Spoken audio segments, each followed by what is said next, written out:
What's up, everybody? Trip Morgan here, PantherSource.com, on a Thursday night edition, bringing you Week 10's Monday Night Football matchup preview. Carolina Panthers taking on the Miami Dolphins in Charlotte, Bank of America Stadium. And tonight I've got a special guest, a new friend of mine. If you've heard me talk about him on the post-game show. Got Den on the line here from the Keep Poundenn podcast. If you haven't checked this stuff out, you need to do it. I've got him tagged in the post and whatnot. So, Den, what's up, buddy? How you doing? Doing good, man. How you doing, Trip? Good to talk to you on the phone for once, not through Facebook comments, huh? Yeah, I was going to say, man, this is actually this is our first vocal interaction, I believe. This is it, and I'm actually sitting in the studio where I first did my podcast like 2 years ago when I was living at my parents', which I'm living at my parents' now because I'm remodeling my house. So this is kind of nostalgic. That'll take you back there. So before we get started, tell people a little bit about. I mean, you live up in Boston, and you started your podcast. Great production. I mean, audio is. I've complimented you 1,000 times as well as others. You actually just released this week's episode with Will Brinson from CBS Sports, NFL senior writer, and you've had Kean Fahey, quarterback analyst, on real popular on Twitter. So just tell the people a little bit about how you got started and where they can find you. Yeah, man. You hit the nail on the head. I live in Boston, so I'm neck deep in Patriots territory here. So a couple of years ago, I started the podcast as a way to actually talk to Panthers fans versus being told how bad my team is by my Patriot fan friends. So it's Keep Poundenn. My name's Den, Denn. A lot of people think I spell that like a terrible 13-year-old girl, but once you get the Den part of it, it kind of makes sense. And we've been lucky enough to have some awesome guests and get in touch with Zach over at the Roaring Riot, and we do some cool stuff throughout the year. So at Keep Poundenn pretty much everywhere, and keeppoundenn.com. Sweet, good stuff, man. So we're gonna jump right in here. We're gonna start with this injury report for the Panthers. Mike, we were just talking about this before we went on. A little controversy here. Mike Adams had a shoulder injury against the Falcons last week, and we knew it was going to be an issue, going through practice this week. You're going to have to see how it was with the stinger or whatnot. But today it popped up that he had a concussion, and I hadn't heard anything about this until today. And I was talking to you, and you said you had heard possibly maybe that you thought you read somewhere he may have already cleared it. It was kind of, I guess it was like the last couple of days of the Luke Kuechly situation, possibly. Yeah, I thought I read somewhere, sorry, I've been on the road, but I thought I read somewhere that he could be cleared tomorrow to play. So I was a little shocked about it being a concussion. It was weird when he went down. He wasn't moving his arm. I thought it was a broken arm for sure. Yeah. But then when you see him in the video with Ron and getting the game ball in the locker room, doesn't look injured at all. So I was a little confused as to what was going on with Mike, and I think we were all surprised when we saw concussion on that report today. Hope Mike can go Monday night. Yeah, I think because with him, see, Colin Jones took over for him. I guess you have who is the strong safety backup? I'm coming to a. Yeah, I know you got Colin Jones and we have Jarvis Bird. Well, they do have Bird. Yeah. Yeah. And I know they were kind of rotating in and out with Coleman. I guess they could still play both positions. I was trying to think. We had somebody before and they may have just dropped him. I don't know. I can't even think about it right now. But well, they had Marlowe, right? Yeah, Dean. Yeah, that's right. Yep. And he got injured in the preseason. They released him. Right. Yeah. Right. So I don't actually know. I don't think there was any more depth than that. Yeah, but, that was one of the big. That's kind of all we got back there. Yeah, that was one of the big question marks. I mean, going into the year, we were kind of worried about the safety depth, right? So at least it's not that situation.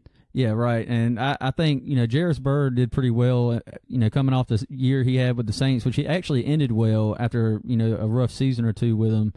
But he actually did well in a couple of games filling in for Kurt Coleman. Of course, that's the free safety spot, not the strong safety. But, he's typically, I think he'd be better in the box against the run anyway as a strong safety. So at least we did see, if something happens there, we did see some positive backup from him. Ron Khalil, let's see. Chris Manhertz was back practicing too. He had a concussion as well. Ryan Khalil did not practice. Charles Johnson wasn't out there today. This is all Thursday, obviously. They're thinking it was a vet day. Greg Olsen caught passes. He is getting some action now, and he said today he's fully expected to play against the Jets in Week 12. Full sprints on the sideline. Curtis Samuel, here's a new one. Curtis Samuel was held out today and didn't practice in the media portion anyway. They said I think it was he nicked his ankle or something yesterday. He came down on it awkward in practice, and it was sore Thursday morning. They just want to play it safe, but they thought he'd be back out there Friday. So some good news there, considering he's part of the reason we just got rid of Kelvin Benjamin. We're trying to move forward with the young talent. Yeah, I was just gonna point out. I think the term that they used was he came down a little funny on it. Yeah. And you're right. I mean, now those Samuel injuries, which we've been dealing with all year, are much more critical. With him playing opposite bunches, hopefully. So, I hope Samuel can go. Hopefully, it's nothing to worry about. Yeah, definitely. Let's see here. For Miami, the talk of the day obviously was Ndamukong Suh, star defensive tackle in the league, didn't practice Thursday with a knee injury per Pro Football Talk. He had the same knee apparently scoped this offseason, and he injured it against the Raiders last week and left the game, went to the locker room, but he returned later, finished the game. That's going to be something to watch. It makes it sound like to me he'll play. He's got an extra day of rest with it being a Monday night game. And I think that's a key matchup for Andrew Norwell and Trey Turner. As we saw what Fletcher Cox did to Trey Turner on a Thursday night football game, and it was downright embarrassing, honestly. Turner's been great, and he just paid him the big extension or whatnot. But it sounds to me like he's going to play. Is that kind of what you're gathering too? I mean, is that what you would guess? I would. That's what I think that's what you have to prepare for. I know that Adam Gase was talking about how Quan Short and Sue are, pretty unique as far as guys that exist in the league. I think his quote was, there's probably 2 or 3 of these guys that exist in the world. They've got one and we got one. So, we'll definitely have our hands full with Sue. I did see a funny tweet asking if he hurt his hand grabbing was it Ryan Mallett's neck? But yeah, I would if you're the Panthers, I think you have to assume he's ready to go Monday night. Yeah, definitely. That's him, and then Cameron Wake on the end there. That could be, with the offensive tackle situation, that could be really interesting. And then here's one that I didn't see until later in the day, and I don't know how serious it is. I wasn't able to really find much on it, which makes me think it wasn't too serious. Jarvis Landry didn't practice today either with a knee injury, and Devontae Parker was limited with an ankle injury. Running back, one of their new running backs, the pass catching back, was Damian Williams, did not practice either with ribs. So they got a couple of, for the day anyway. Like we said, these guys got an extra day of rest, so there's chances some of them may play. The Jarvis Landry one, though, sticks out to me the most, as talented slot receivers can be a problem for Carolina. And you may have seen it. I know I talk about it on the post-game show about every week. I have seen the Panthers in a base defense with Shaq Thompson lined up in man against 11 personnel offense against the slot and man coverage, and it drives me up the wall. It scares. I mean, Aguilar ate him up in the Thursday night game. One touchdown was just way too easy. So and that was as much as we like Shaq, I think that's a tough spot for him. Look, I think this could be another tough spot for him too. Yeah, nothing against Shaq by any means. He look, there's no linebacker in the league that's going to cover a slot guy like Jarvis Landry or Nelson Aguilar. I wouldn't put Luke against that matchup, and that's saying something. So if they're in the zone, I did see a couple of times they played it and they dropped back in the zone, which is fine. And that gives them the ball hawk ability. But you can't, like, if they're lining them up in man and I'm seeing him running around in the field with Jarvis Landry, it scares the hell out of me. I'm with you, man. I did see that the Dolphins do have some offensive line issues, though. And yeah, I think that is a huge, I don't, it looks like Tunsil's probably not going to play. Oh, no, I didn't see that either. That's a big one there. So, well, at least he didn't practice. So, and I think they have a backup left tackle as well. So, I was just talking to Will Brinson this week, and this Panthers team thrives off of shutting down the other offense and letting Cam kind of control the clock. Heavy blitzing. This is a game they have to do that. I mean, Miami's coming into this game 31st in overall offense. Yep. this is a game, I should say, that the defense has to command. There's no excuse to not getting the Jay Cutler on Monday night. Oh, yeah, I completely agree, and that's actually what we were getting ready to hit on next. You mentioned the 31st overall on offense. Let's see. Where do I have it at? Miami's offense, 30th in rushing, 78 yards per game, 29th in passing, 192 yards per game, and they're last in the league in points per game scored with 14.5, and that's a bad number. I mean, and I hate to say it, I mean, the Panthers aren't, far ahead of them. They're 24th with just 18.7 points per game, and we're hoping our offense gets clicking a little bit better, obviously, once we get all the chemistry and stuff down. But that against our rushing defense, allowing only 78 yards per game, second in the league. Passing defense, sixth in the league, 195 yards per game, and points allowed is 17, fourth in the league. So, I mean, and obviously we got the number one overall defense going into Week 10. So, a lot of positives there. This matchup heavily favors Carolina, but, we've seen a couple of people talk about it on Twitter. The Chicago matchup did too, but my thing with the Chicago matchup is we killed ourselves in the game. Our turnovers killed us. I mean, Chicago's defense played great. I don't want to take anything away from them, but it wasn't their offense that did the job. They just ran the football and held on to it. We didn't. Right, and actually Will was pointing out that last night. I mean, I don't think that Bears loss, I mean, the way that it happened obviously was terrible. Right. But when you look back, I mean, that defense is playing amazing, especially at home. Yeah, that's a great point. A couple bad breaks in that game, but, couldn't put up any points. That doesn't help either. Yep. I explained that as a very winnable game. This Dolphins game is 100 times more winnable than that. Yeah, I completely agree, and it's at home. So. and it is at home, which although the Panthers aren't that great this year at home, but yeah, hey, at least we don't have to worry about Jay Ajayi in the backfield either. Right, that kind of helps. Yep, that's absolutely right. And speaking of that, Kenyan Drake is the new running back there. I mentioned Damian Williams didn't practice today with a rib injury, so we'll keep an eye on that as well. Kenyan Drake, though, is their main back now. Last week had 9 carries for 69 yards. I do believe he ripped off a chunk play, though, of like 35, 40 yards or something on one of those runs, which is still good. I mean, it goes into the average. He did it. It's there. But like I said, the Panthers' rushing defense, 78 yards per game. Front seven has just been eating it up. And there's times where it looks like they're just, teams have gashed us on the run early on. But I mentioned this last week. The Panthers' defense and their adjustments have been spot on this year so far, in my opinion. That game against Atlanta looked like they could do anything they wanted for the first quarter, and then the Panthers' defense just completely shut them down midway through the second. Yeah, and it's a moment. Football's a momentum game too, man. That Mike Adams interception just spoke volumes as to how the tide turned in that game as well. Yep. But if you look at it though, we were giving out mid-season awards last night, and everyone kind of votes Julius Peppers as the MVP. But I mean, I don't think anyone that's a Panthers fan would disagree that Luke is the absolute MVP of this defense.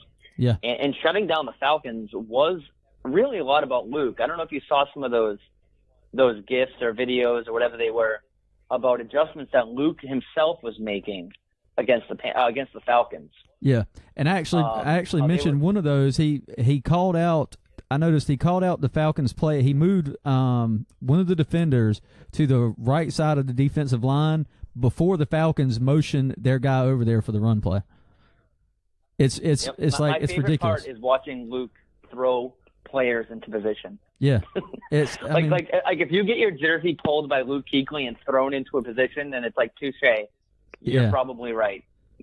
I mean, it's got to be a cool moment. It's something special to watch. That's for sure. I haven't seen anybody. I can't recall seeing anybody with the kind of IQ that he has, and I just hope he can. I mean, and I'm sure a lot of football fans in general just hope he can stay healthy because he's going to go down as one of the best if he can, and hopefully he gets over all the stuff he's gone through.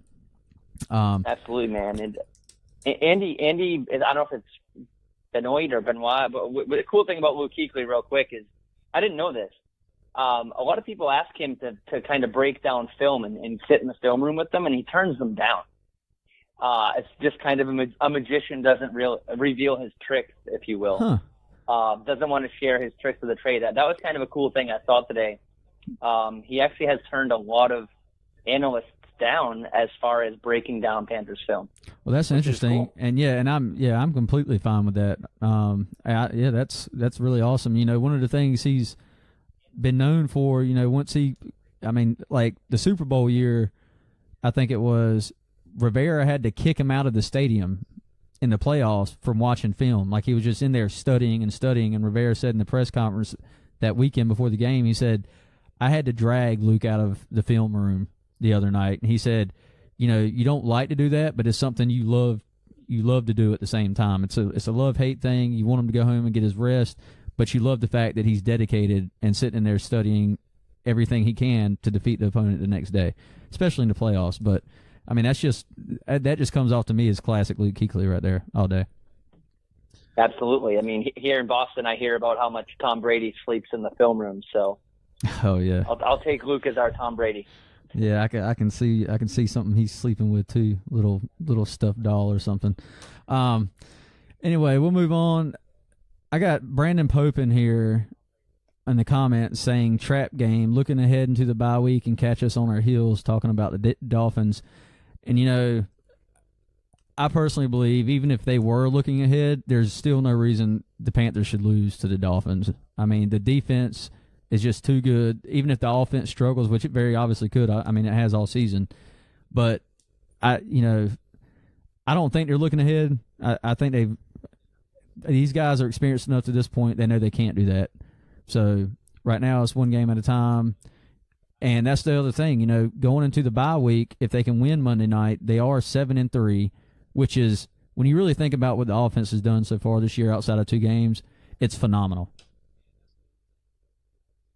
Yeah, when you talk about a trap game, I'm actually more worried about the Jets game after the bye. Completely agree. On the road, Ron Rivera being awful after a bye. Maybe I'm assuming Greg Olsen will be back that game. Yep. Our expectations might be a little high of Greg, and then just the games after it. I don't have the schedule in front of me, but I know it's with no specific order. Vikings, Packers, Saints. Obviously, we get the Falcons and Bucks again. This is kind of that game, and the Jets arguably could have at least been tied with New England if for not for a weird refs call. The Jets aren't a bad team. No, they're they not. are a bad team, but they're not a team that you can overlook. And I feel like going into the bye, the Miami game is more important to the Panthers.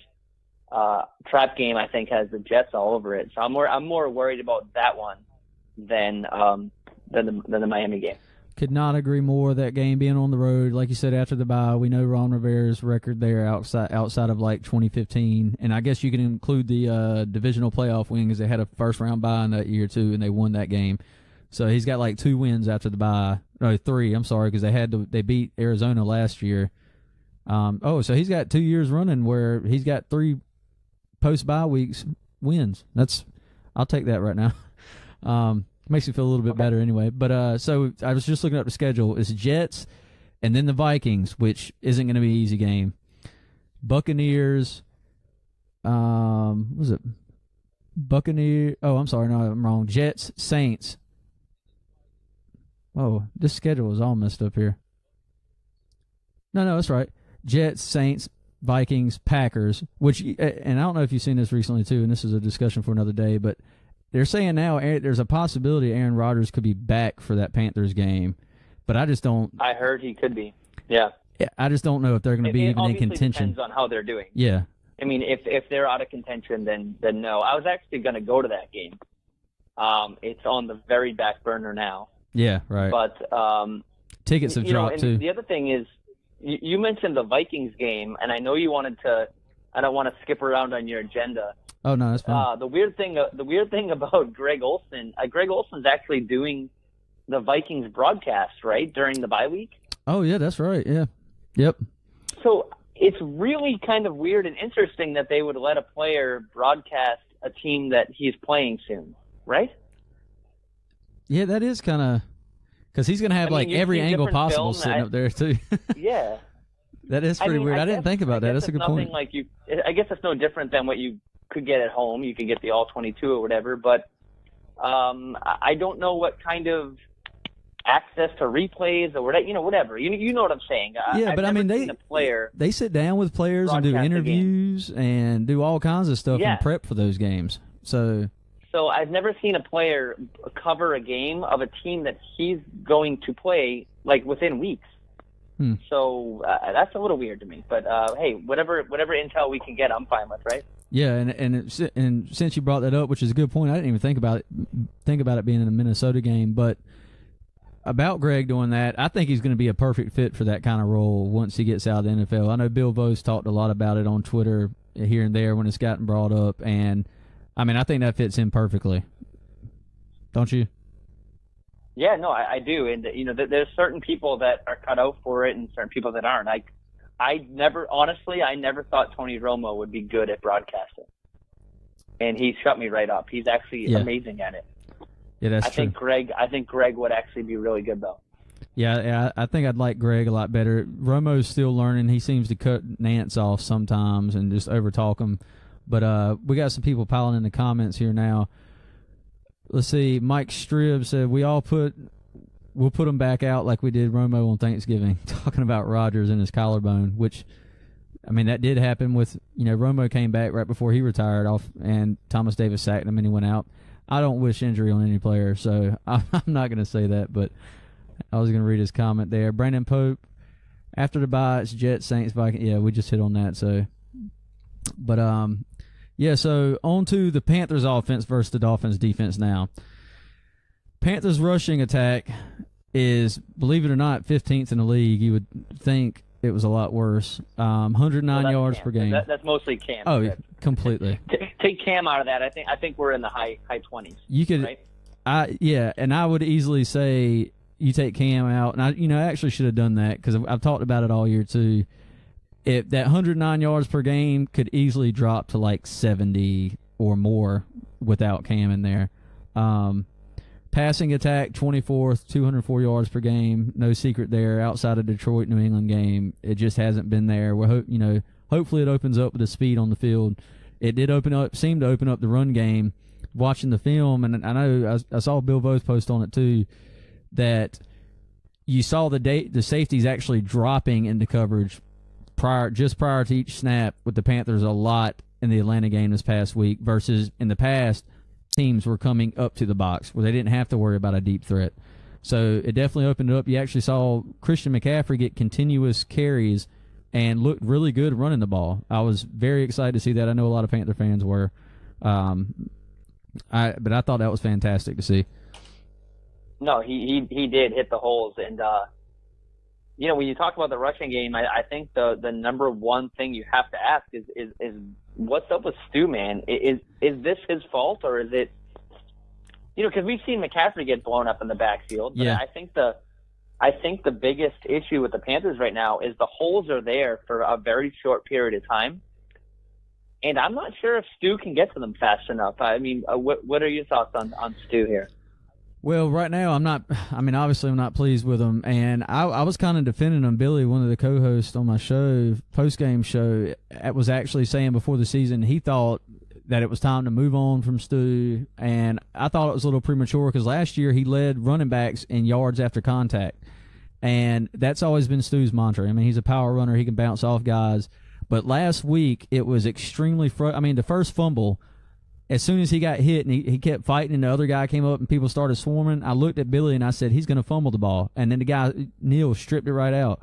And then he went on. The second time was just a good strip by Neal. And I understand Stu can fight for those extra yards, but when you're getting swarmed and stood up by a defense, you have to, you just can't keep fighting. There's a point where you have to throw in a towel or that kind of stuff happens. And of course, the Thursday night game, he dropped that pass and threw it right to a defender, intercepted, and the Eagles went on to win that game. They scored a touchdown off of that in the red zone. I mean, right now, I kind of agree with you.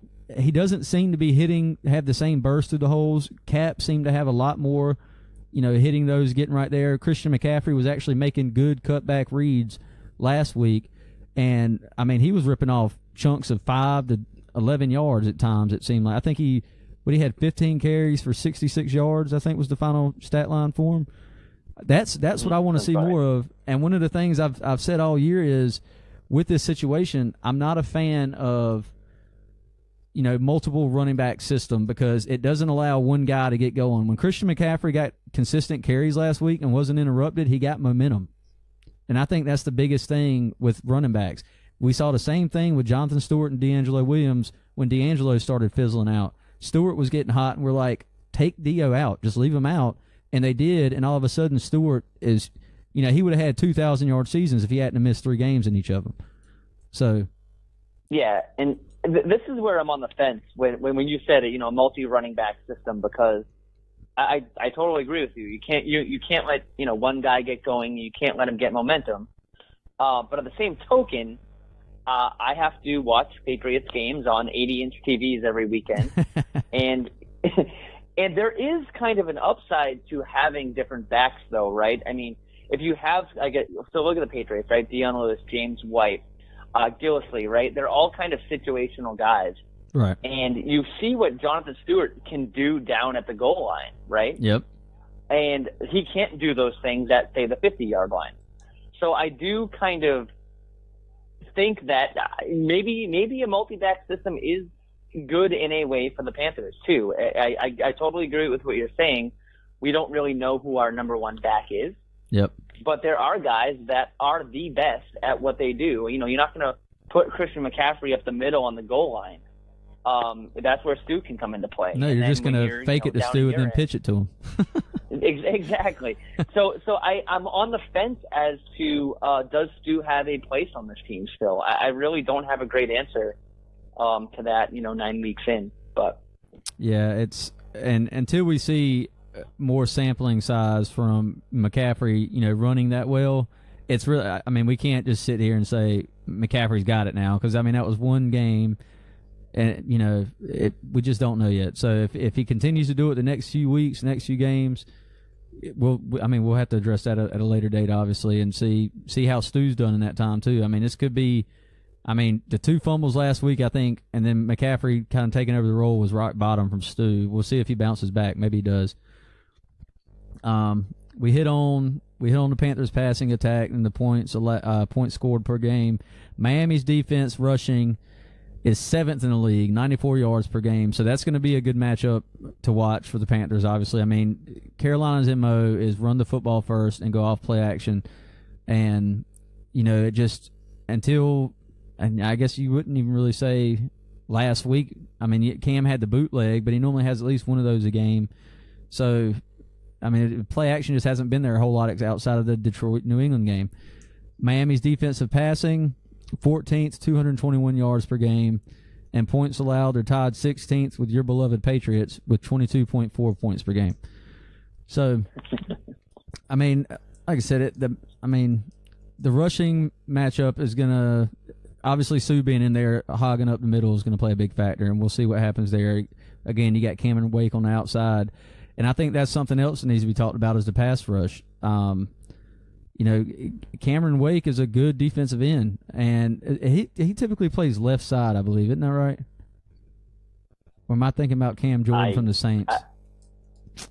God knows, man. I believe he plays the left side. I might be wrong on that. I don't know, actually. So that's, it's Darrell Williams is on, our right side, so he will probably match up, and I'm sure he switches some too. But obviously the Matt Khalil thing, I don't know. How does Pro Football Focus rate their damn players sometimes? How Matt Khalil was the number 1 offensive tackle, was it last week or the week before? It was the week before, and that's because Christian McCaffrey was pancaking his guys for him. I just so. they clearly I don't even, they can't watch film. That's all I know. They just can't. And if that's the case, stats don't mean everything all the time. So, but yes, and we're, I was kind of hitting on that rushing thing in the play action fake, and I want to get into the NFC South race for a minute here. And the New Orleans Saints right now, we're trying to keep pace with, obviously. They demolished us in Charlotte, and we're going to have to go on the road to play them in the next few weeks. That is going to be a tough matchup. Obviously, the Saints play really fast at home, but what scares me the most about the Saints and why, since about a week or so after they beat us, I've said they scare me more than anybody else in the NFC South at that point, is Drew Brees isn't having to air raid the ball, and they can play clock management with Drew Brees, Mark Ingram. That defense is playing really well. Marshawn Lattimore is a stud at cornerback right now. Well, yeah, I mean, I think that's the bigger piece of it. I mean, the historic story of the New Orleans Saints is they've never had a defense, right? So Drew Brees has had to put up 40 points a game. So their defense is the story to me right now before I even get to the offense. I mean, blocking punts, even special teams. Ted Ginn looks like Calvin Johnson. I mean, this is a weird team that no one predicted to even be in the race.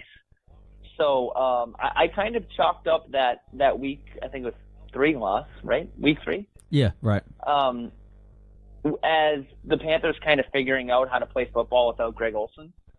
So I would be surprised if we went to New Orleans and lost, another blowout, but they're definitely the team to beat right now. I'm hoping Sean McDermott can get it together this week and oh man, that would be and help out the Panthers over here. And we can help them out by beating the Dolphins, just like we did earlier in the year, and the Patriots. Yeah, exactly. So, and that's a big game for New Orleans too, because they're going to Buffalo, and Buffalo plays tough at home. That's not an easy road game. I mean, ever. That's kind of like going to Chicago to play the Bears, even though they stink. Their defense always plays well at home. So. And we get to see the Kelvin Benjamin Buffalo Bills. Yes, and he's playing, the Saints are familiar with him. He's familiar with the Saints. So, I mean, we'll get to see. I imagine Lattimore. I think that'll actually be a very a good game to watch. Yeah. Yeah. It's definitely on my list of must-watches. And, I feel like Lattimore is going to shadow him, and I just don't see KB doing a whole lot. We'll see how he gets used. He's only a weekend, so – I mean, it might not be too much he can do. And then Zay Jones right now, I don't think he's practiced all week either with that injury. So, be something to watch. Cam Newton on Monday Night Football, ladies and gentlemen. 4-1, one of them beating those pesky Patriots. 58.9 completion. You were at that game? I was at that game. I lost my voice in the first quarter. It was a good time. You love Monday Night Football games, don't you? I actually do. It's weird. When I go down to Charlotte, I prefer the night games. I don't know why. Just because I don't have to work the next day, and it's prime time, and everyone's watching. And well, the primetime games are always the funnest, experience-wise, too. I mean, they got all the fireworks. They got the full setup. Everything's there. Everything's on the line. You're typically going to have, if you're having a decent season, you're going to have the best crowd there. Obviously, this year, there should be a strong crowd. So, it's definitely be something to watch. Cam, 58% completion percentage, 11 touchdowns, 4 interceptions, 99.9, right at 100 QB rating, 161 rushing yards and 2 rushing touchdowns. That's pretty solid numbers for Monday Night Football prime time. I mean, obviously the completion percentage could come up, but I think we've accepted that with Cam now, and I think a lot of other people do too. Quit hating on the damn guy's completion percentage and look at his overall, what he brings to a team overall. Well, I think that, you love or hate Kean Fahey. He has a point with completion percentage.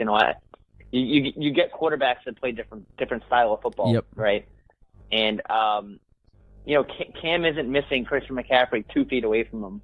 I mean, he has a few times, but, he's missing the guys downfield, whereas other quarterbacks are consistently gaining rhythm in that short field. So right. That's one stat that I honestly really don't care about. I mean, people bring it up to me every day. Yeah. But I don't think you can really look too much into that. Yeah, I mean, Cam had, a 61% completion percentage in 2015 and went 15-1 in the regular season handedly. I don't care about his completion percentage if they're doing that kind of thing and have the number one scoring offense in the league.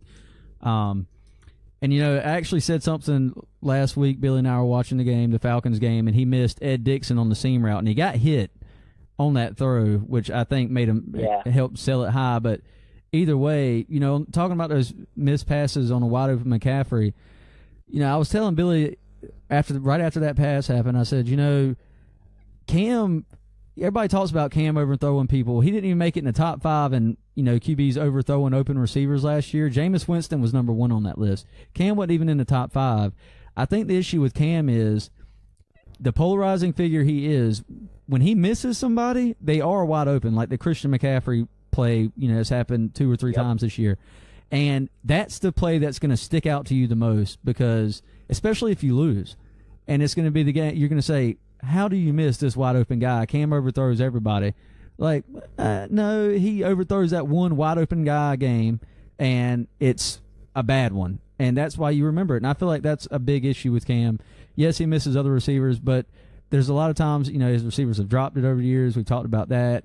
No separation for the receivers. He's one of the few quarterbacks that has to fit it in one of the tightest windows year in and year out. Hopefully that'll change. But I thought that was interesting as well. No, you're absolutely correct there, Trip. I say the same thing. As far as just the Panthers in general, I think they're a team that kind of will surprise you. Like I said, they'll go into New England and win when everyone counted them out, and then they'll lose to the Bears. And on the same token, Cam will make the most incredible throw through 18 people to Ed Dixon in the end zone, and then he'll miss literally a wide open receiver. And it's kind of like the games you should win, you lose, and the receivers you should hit, you don't, and then vice versa. You make an incredible throw and you make a miraculous win. So that's kind of the roller coaster that we ride in Panthers land here. And I like it, though. I have fun. Yeah, it keeps it interesting, I guess. Bobby Sigrist on Facebook was questioning the pass rush. He said someone put out an APB on Charles Johnson. Where is he? And we've, I'm sure y'all have talked about it. I know we've talked about it, and I've seen a couple people on Twitter mention it. Charles Johnson's strength the last few years, as he's kind of gotten out of the pass rush, prime that he was in years back, his strength has been the run game, and he hasn't been really well in that, but he did have a good game against Atlanta this past week. But he hasn't been a pass rusher. They've been relying more and more on Julius Peppers, it seems, and that's going to be an interesting move moving forward. I don't know that he's back next year, because they signed him on a 1-year deal to return again this year. I don't know that he's back next year, especially if he's not helping as much in the run game. But behind him, I guess you try to, groom Deshaun Hall. Julius Peppers turns 38 next year. I mean, what do you think? What do you think about Charles Johnson right now? Yeah, I mean, you look at it. He's one of the only guys playing right now that doesn't have a sack. Yeah, exactly. And and even his tackles are low. But I mean, you watch the film. He's kind of containing that edge. I mean, he's not really doing anything wrong. Yeah. But is he contributing to the front seven? As far as being aggressive and getting to the quarterback and blowing up people in the backfield? No, he's not. No. Is that necessarily a bad thing? I don't know. I mean, if you take up blockers and you still get a sack, it's kind of an assist, an uncredited assist, if you will. But Charles Johnson is just kind of out there right now. I agree with you. He's not doing anything wrong, but he's definitely not doing anything well, I guess. Yeah, and as much as the Panthers blitz, as long as he's taking up one of those blockers, it can help free up that blitzer. So I guess that's a fair point too. Just the really the disappointment the last few years has been, the pass rush inefficiency, because Wilkes has said it himself, as well as Rivera, and any other coach or fan in the league will say it too. It's fun if you're getting blitzers to the quarterback and still getting pressure, but you'd like to do it with your front four. And when a guy like Charles Johnson isn't doing it, and all you have is Mario Addison, you got Starr and you got Kwan, and they're getting theirs, and Johnson's not pushing anything on that left side. It's disappointing. But to your point about containing the edge, that's a good point on the run game. If he's doing that and forcing guys inside and he's not getting a tackle, that's fine. It's kind of like James Bradbury. His name hasn't been talked about a whole lot outside of here. And known analyst, but if a cornerback's name isn't being called out, it's always a good thing, outside of if they're making an interception. But Bradbury hasn't came into that ball hawking role, and playing man coverage definitely plays into a fact of that, because you have your back turned to the ball, so you're not sitting in a zone facing the quarterback watching it. So. Yeah, and in the secondary, a quiet day on the stat sheet is not a bad day for you. Exactly. So I agree with you there. We have Bobby was chiming in on there on the on the comments saying that Johnson's going to Atlanta. I could never see Charles Johnson going to the Falcons. Although I do agree that he may go to Georgia native. Team. Yeah, he'll never play for. I don't think he'll ever play for the Falcons, but I do think that he. I'll kind of agree there and say that I think he might go for kind of one more year. You might see him sign with kind of a front runner next year if the Panthers don't sign him. Right. Corey Davis up here just said Julius should sign another deal if he's up to playing. He's showing no signs of slowing down. Maybe let Johnson walk, pay Julius a little more, and give Hall some better reps. Look, I'm not against that right now if Julius keeps playing the way he has. He's been pretty. I don't think he's gotten a sack the last 2 games, has he? But look, I mean, his presence is still there. He's felt. I know he had Matt Ryan. He ran him down and forced him to throw the ball away last week. But, he was on pace for he's got 6.5 sacks right now, along with Mario Addison. He's got 7.5 sacks. 7, there you go, yeah, 7.5. I know he was on pace for 17 at one point, some outrageous number at 37 years old. The man is an absolute freak. He also leads the team in forced fumbles. Yeah, yep. Strip sacks, baby. Take them all day. So, Dan, I don't know if I typically don't do this. It just seems to be bad luck for me when I do it, so I don't like doing it. But I like to ask the guest. I will say that to see if you want to do a prediction for the game. If you like throwing out scores, if you don't either, that's fine. I think the Panthers win it. I'm not even going to try to guess the score though, because like I said in the past, when I do it, it's all kinds of wrong. I don't know. I suck at that. When we get to these pick'ems, I typically have better luck with that though. Yeah, I'm really bad at scores myself. I'm actually, I guess I'm not bad at the spread of the scores per se. If you're going to win by 10 or whatever. But sometimes I get a little overzealous in how many points the Panthers will actually score. Yep. So the spread is either 8.5 or 9, depending on who you got. I know Will was a big fan of Carolina in this game, and I think this is the game. I don't see the Dolphins scoring a lot of points. I really don't.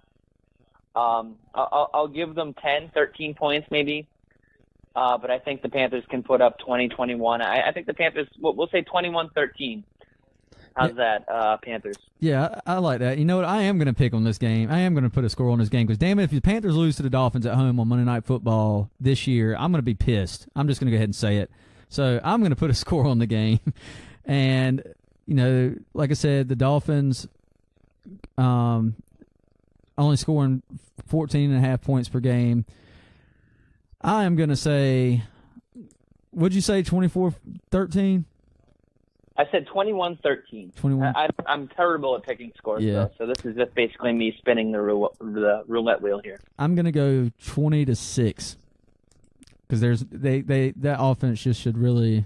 I'm not gonna go any further because I'm gonna jinx the whole damn game. So here's what I'm confident that the Panthers will cover the 9. Yeah, it's a crapshoot, honestly, as to how many points this Panthers offense will put up. Yep. Is it gonna be the 9-3 game? Is it gonna, or whatever? That doesn't cover the spread, I know, but you know what I mean, the Bills game. Yeah. Or is it gonna be a 30 whatever point game like in New England? You never really know. The offense doesn't come to play. This is a defense that could definitely do that to you. Yeah. So I guess what I'm saying is that the defense comes to play here. Miami has a good defense though. There's no overlooking that.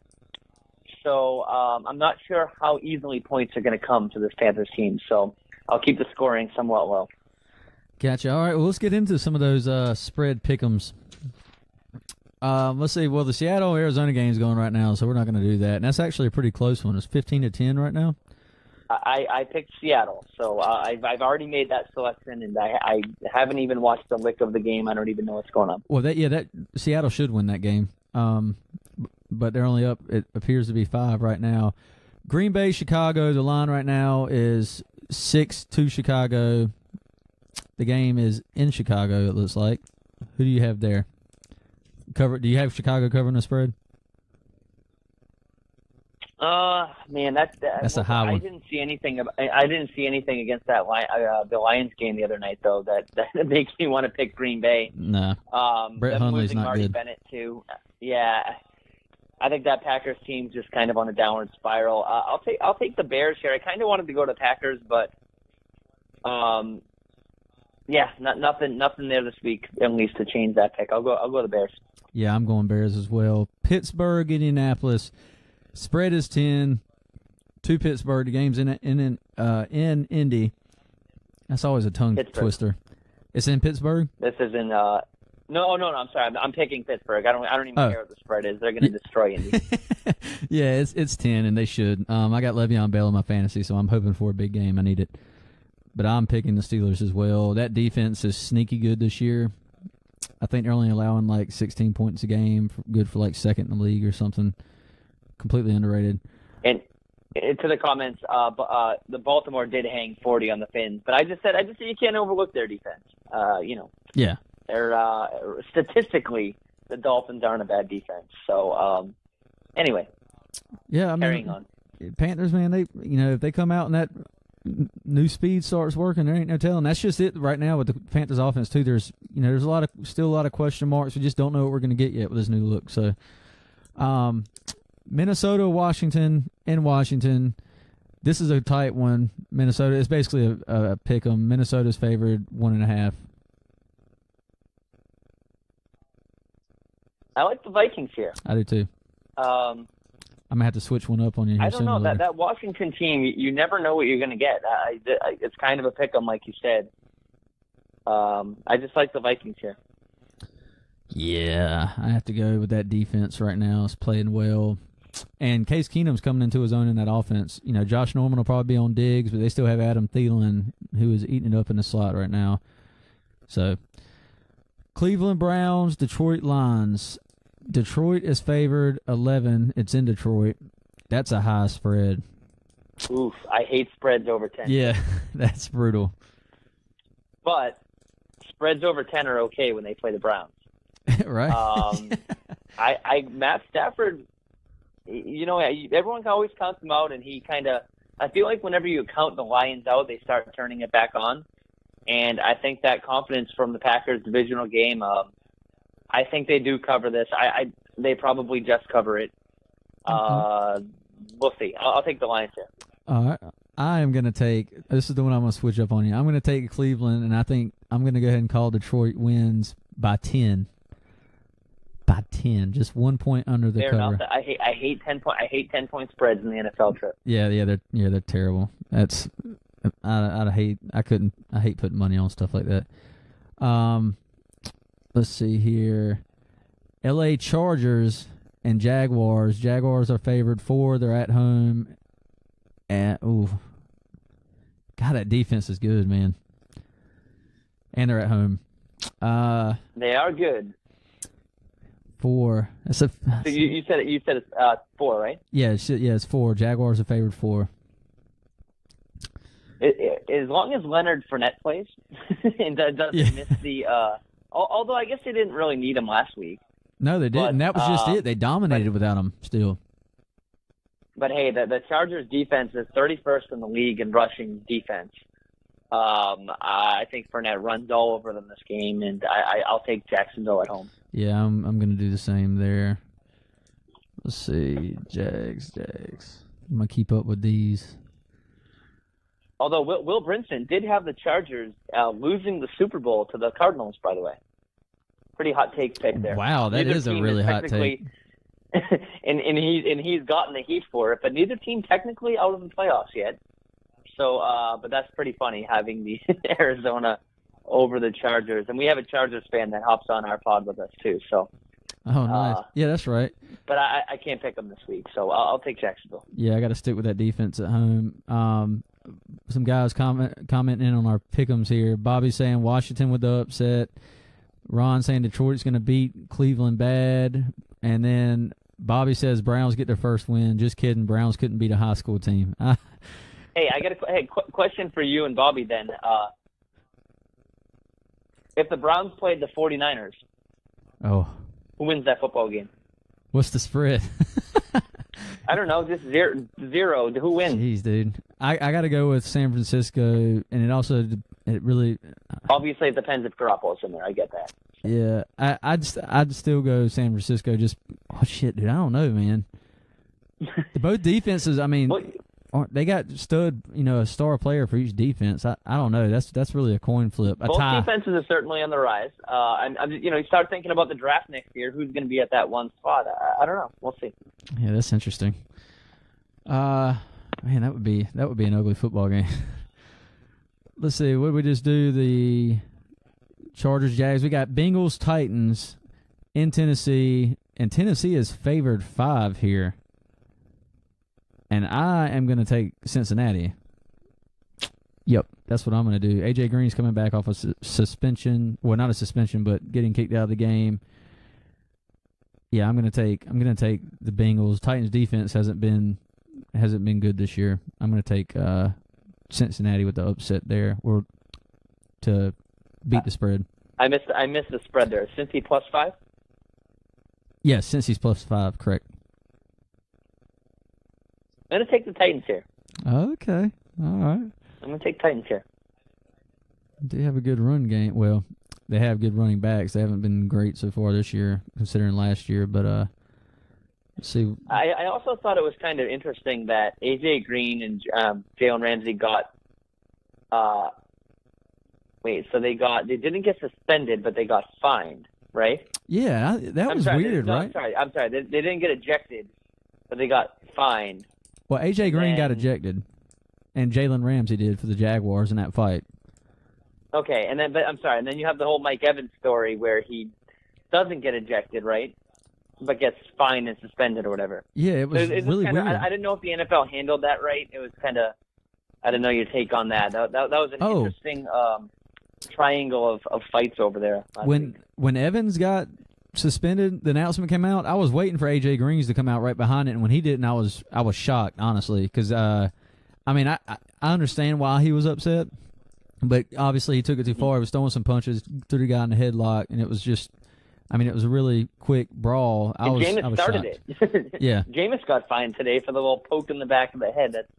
That team's eating something, and it's not W's. Yeah, I'll tell you that. Nice. Oh my God, dude, oh my God, what an idiot! Those players, those teammates had been like, this guy. Yeah, put in Fitzpatrick today, please. Saints, Bills. Here we go. Saints are favored in Buffalo, 3 points. Man, I honestly think the Bills win this game. And McDermott I don't know knows what Kelvin's going to do. McDermott knows that offense.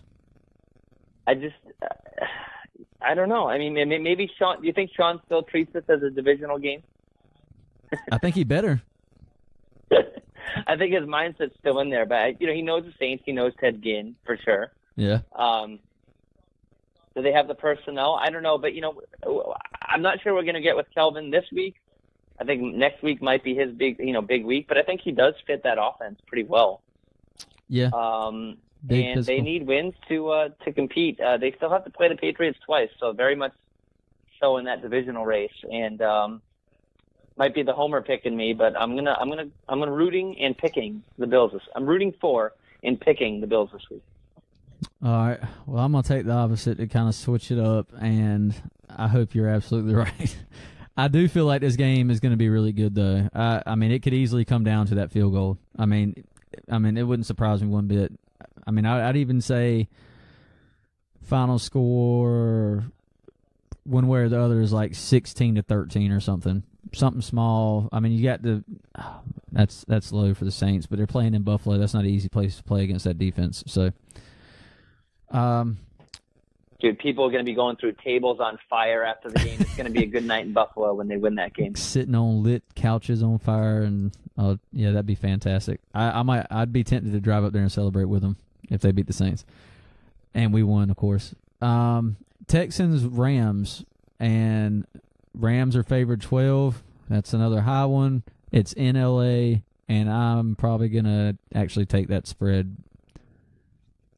Deshaun Watson out. The Texans defense is terrible. Obviously, Watson in is a different game. We were talking to Will again, Brinson last night, and I asked him who was more of a surprise to him this year, Carson Wentz or Jared Goff, and he said that actually Carson Wentz was more surprising, and that Jared Goff has taken the bigger leap Jared Goff has kind of shut me up. I wasn't sure of what he had. They got that Rams in first place, and I think they do win this game and cover the spread. I'm taking the Rams here. I've become I don't want to call myself a Rams fan, but I'm happy that they're doing well. Yeah, and I actually just realized I skipped one game. We have the Jets and the Bucks. Speaking of Mike Evans and the crew, I don't know if they're going to need a W. Oh, that game's in Tampa. Fitzpatrick is probably going to play. I think, didn't they say he's going to play this week? Yeah, I think Jameis is out. So that team, I don't know, man. I'm going to go with the Jets in that game. I'm going to take the Jets there. Okay. And you said you took the Rams to cover too, right? Yes, I took the Rams to win and cover. Gotcha. And then you're going to take the Jets. That's what I'm going to do as well. That's a 2.5 spread, by the way. I don't think I told you the spread, but that's what it is. I'll take the Jets. I'm going to take the Jets to upset. I guess is it an upset if you beat your ex-quarterback on a downward spiral team right now? This has got all kinds of revenge in it. Instead of W's. Fitzpatrick versus the Bucks. Safarian Jenkins versus the Bucks. You know they're going to have a big day. He's just gonna throw it to him all day. That's all he's gonna do. Yeah, I would consider that. And then yeah, I guess that's right because Ryan Fitzpatrick played for the Jets, didn't he? I didn't even think about that part of it. Damn. He did. So I get the Jets all day. Gotcha. All right, and we got the Giants and 49ers. Giants are favored by 3. This is going to be another ugly game, but Dude. So going into the season, I mean, we did plenty of preseason stuff. The Giants were my team, Trip, to be at the top of the NFC. Don't say it did work really. Well, they had a good defense. I mean, I'm talking like August. I'm talking July. You know, they were my team. Big signings with Brandon Marshall, all that. Yep. I have no idea what's going on with that team right now. But do they beat the 49ers? Probably. I missed the spread in this game. What was the spread? 3 for the Giants and San Francisco. Yeah, I'll take the Giants here, and they probably might even lose this game. I'm so disappointed in the Giants in a way. I really thought that they would win their division, but I'll take them to win this game or against the Niners. Yeah, I mean, I'm with you. I have to go with the better quarterback between the two. And Eli hasn't played great, but he is better than Beathard. So I'm definitely going to agree with you on that one. Cowboys, Falcons. Ezekiel Elliott-less as of now. Disclaimer. Cowboys versus the Falcons in Atlanta. Falcons are favored 3. How the Falcons keep getting favored in games right now just blows my mind. But, I mean, it is just 3, so give them that part. You know what, man? I hate to say it, but I think the Falcons win this game, especially without Zeke. Ooh, yeah.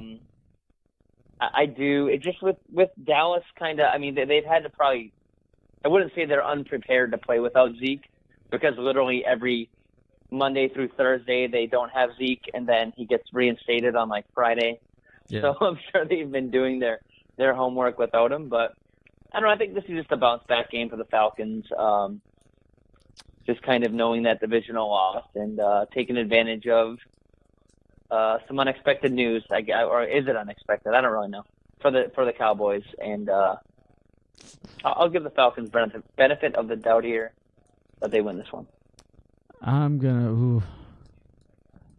I mean, I kind of agree with your take there, but I'm going to go Dallas mainly because I have Dak Prescott on my fantasy team.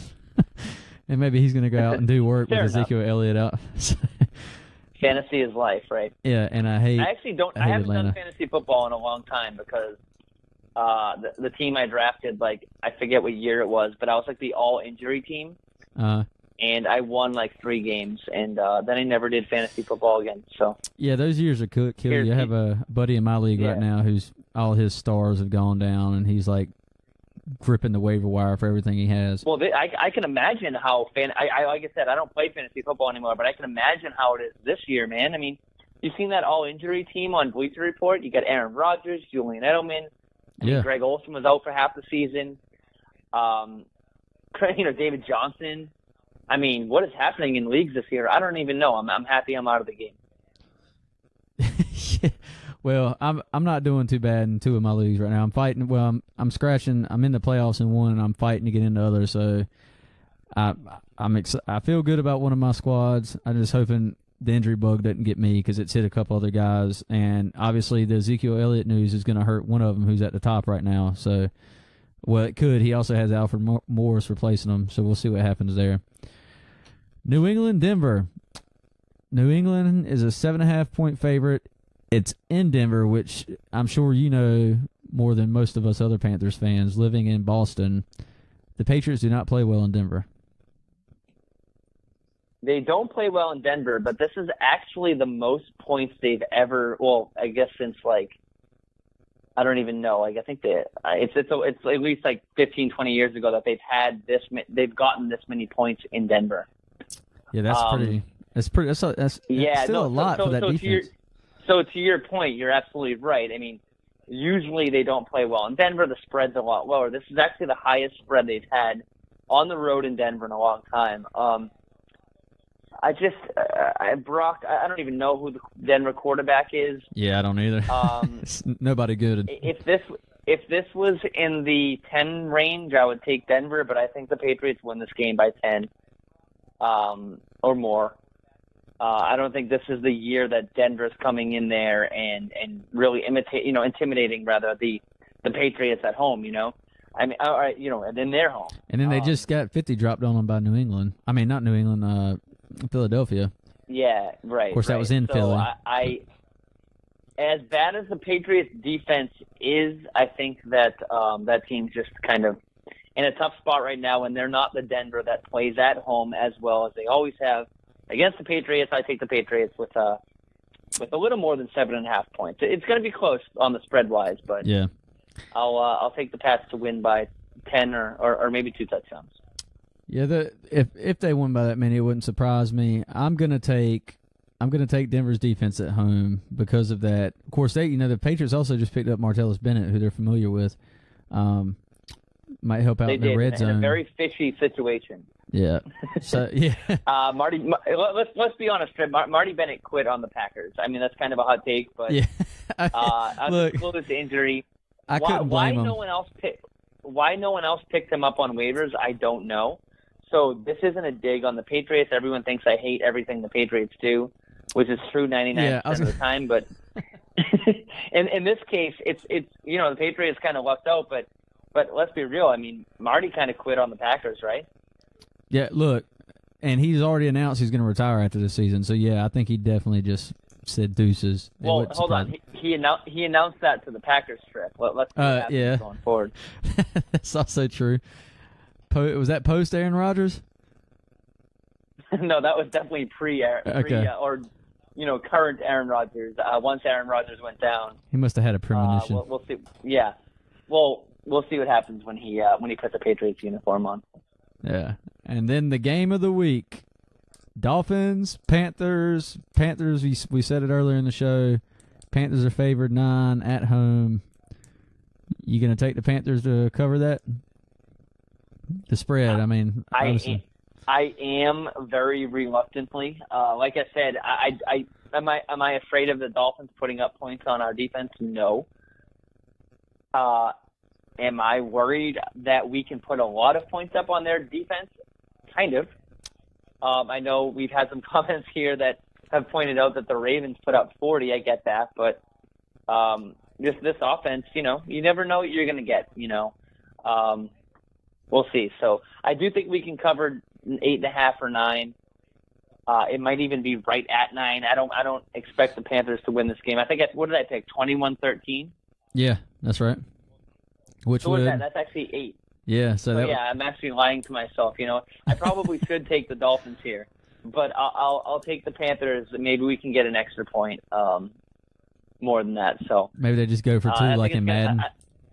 Yeah, go for 2, man. I honestly think it's going to be right at the spread line. I think it's going to be right around 8.5 or 9 points, 10 points is going to be the spread of this game. So I'll be the homer and I'll take Carolina to cover, but I would not be surprised if they win this game but don't cover.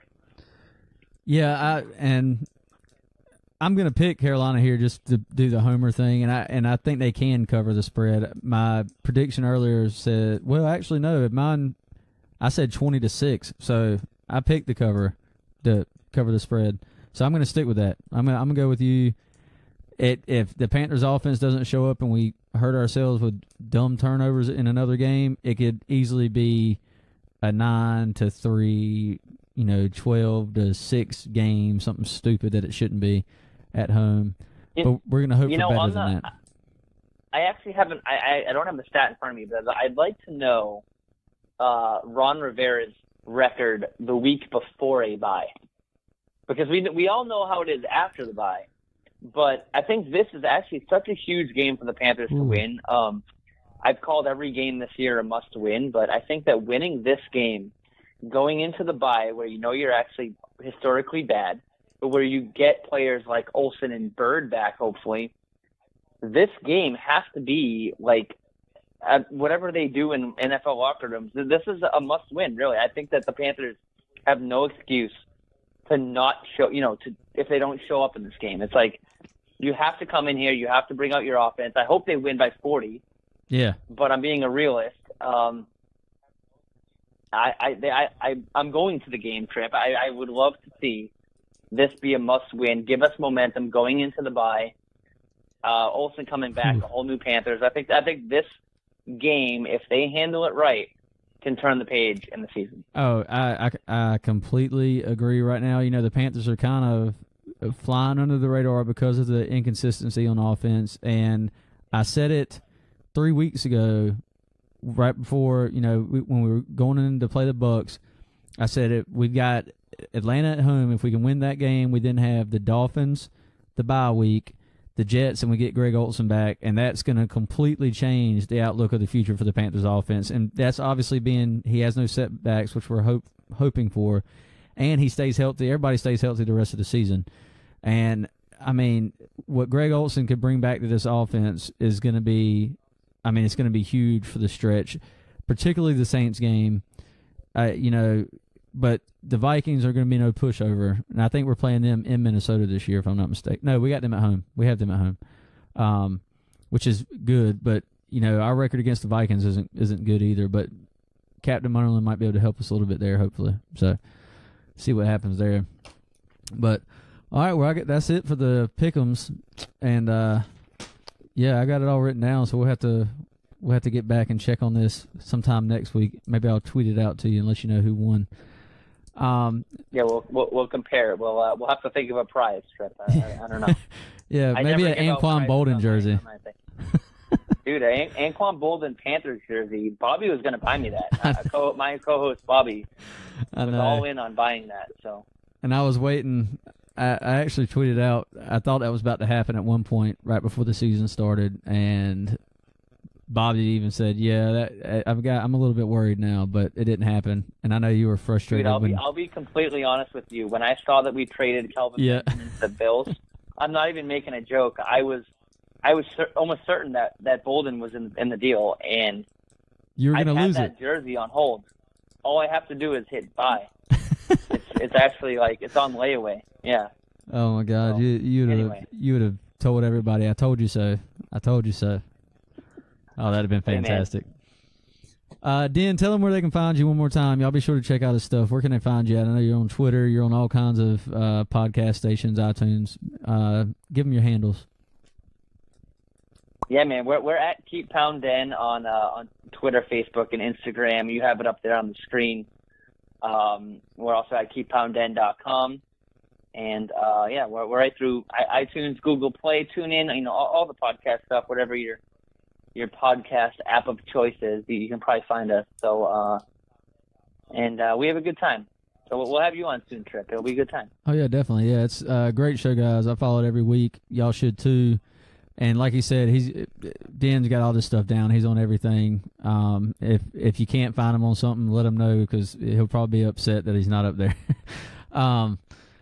Also, look, Monday night is going to be a late game, so about our post-game show, I'm not entirely sure we're going to go live right after that game. It really depends. If it goes late, if it ends a little bit early, we might do it early if the game gets out of hand. We'll see how it goes.